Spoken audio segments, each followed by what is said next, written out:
Hello friends, myself Manjusri Gunjagaonkar from Sri Jain Vidya Prasarak Mandas, Rasikla M. Dhariwal College of Pharmacy, Chinchwad.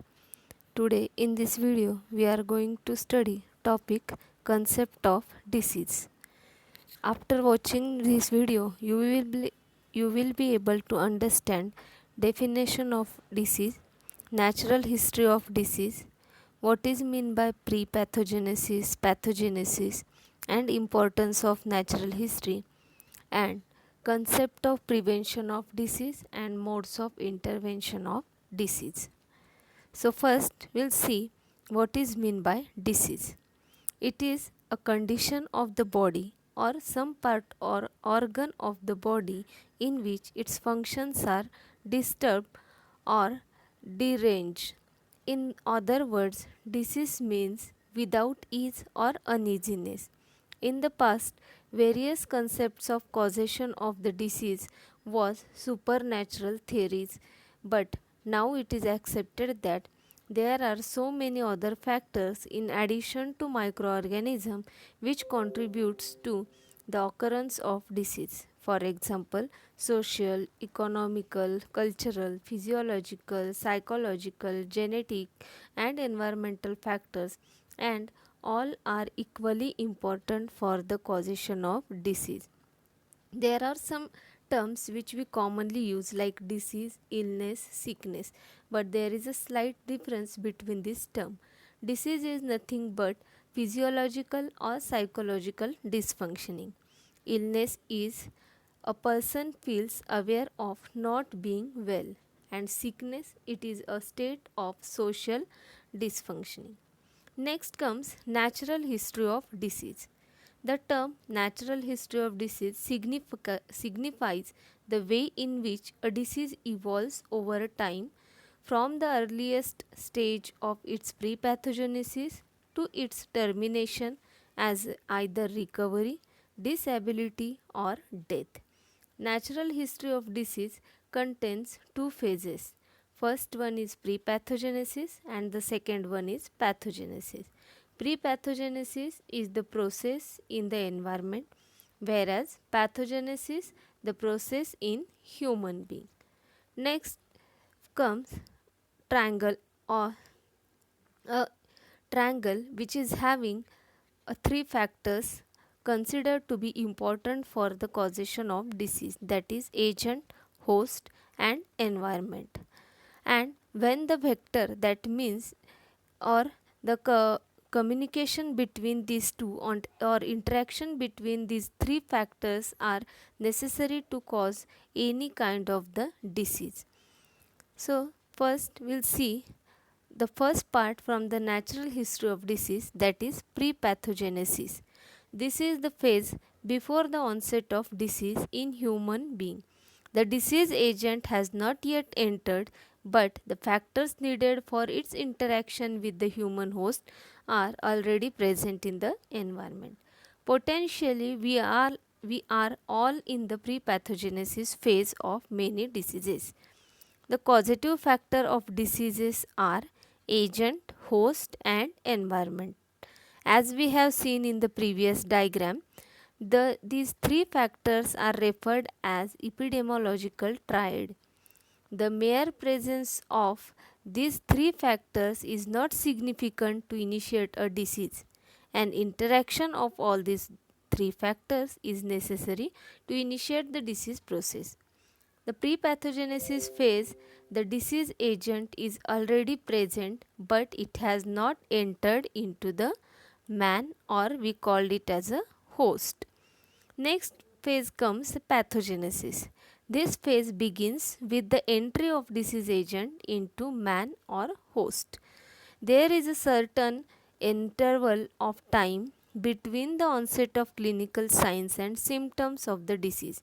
This period is called incubation period. Incubation period is defined as the time space between the entry of the disease agent and the appearance of the first signs and symptoms of the disease. During this period, the disease agent multiplies and induces tissue and physiological changes in the body. Incubation period is followed by early prepathogenesis. During this period, the signs and symptoms are not clear cut. This is followed by late pathogenesis when there are clear cut signs and symptoms occur. The final outcome of the disease may be, as we know, either recovery, disability or death. So, next comes why it is necessary or what is the importance of natural history. Each disease has its own natural history, but it is not necessarily the same in all individuals. If the phases of natural history is known, appropriate level of prevention can be applied to prevent the progress of disease or occurrence of the disease. Next, we are going to see the concept of prevention of disease. So, first one should know what is meant by concept of prevention of disease. Prevention of disease is defined as ways or methods to promote and preserve the health, restore it when it is impaired, and to minimize the sufferings. Concept of prevention of disease can be done at three levels: primary level, secondary level and tertiary level. Primary prevention, it can be defined as action taken prior to the onset of disease, which removes the possibility that a disease will ever occur in the body. And this involves primordial prevention, population or mass strategy and high risk strategy. Next comes secondary prevention. It can be defined as the action which halts the progress of a disease as its incipient stage and the prevent complication. This involves early detection and treatment of the disease. And the tertiary prevention, it is taking the step when disease has already progressed in the body, that is late pathogenesis phase. It includes measures to reduce or limit the impairment and disabilities, minimize sufferings caused by disease and to promote the patient's adjustment to untreatable conditions. Rehabilitation is the main mode of intervention. So, next we are going to see in detail about modes of intervention or what are the different modes of intervention. So, the modes of intervention is nothing but any measures taken to intervene or interrupt the natural sequence of disease is termed as intervention. There are 5 modes of intervention which have been described, which are as follows, like health promotion, specific protection, early diagnosis and treatment, disability limitation and rehabilitation. So, first we will see health promotion. It is intended to strengthen the host by improving the general health and quality of life of individual or society.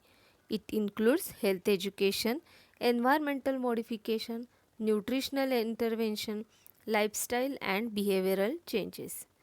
Specific protection includes specific immunization against the disease, use of specific nutrients, chemoprophylaxis, protection from accidents and protection from carcinogen. Next comes early diagnosis and treatment. Early detection and treatment are the main interventions of disease control. These earlier a disease is diagnosed and treated, the better it is from the point of view of prognosis and preventing the spread of the disease or any long-term disability. Next comes disability limitation. The objective at this level is to control the disease process by appropriate treatment to limit the disability and further complication. WHO differentiates impairment, disability and handicap as follow. Impairment is nothing but loss or abnormality of physiological or psychological function. Disability means restriction or lack of ability to perform an activity. Handicap means it is limit or prevents the fulfillment of rule that is normal for the individual. And the last point comes from the modes of intervention is rehabilitation. It is defined as the combined and coordinated use of medical, social, educational, and vocational measures for training and retraining the individuals to the highest possible level of functional ability. The important areas of rehabilitations are medical rehabilitation, vocational rehabilitation, social rehabilitation, and psychological rehabilitation. So, first is medical rehabilitation, that is nothing but restoration of function. Vocational rehabilitation is nothing but restoration of capacity. Social rehabilitation refers to restoration of family and social relation. And lastly, psychological rehabilitation means restoration of person's personal dignity and confidence. So this is regarding all over the concept of disease. In this video, we have covered the different points like disease, natural history of disease, which consists of two parts, that is pre-pathogenesis, pathogenesis, concept of prevention of disease, and modes of intervention. Thank you very much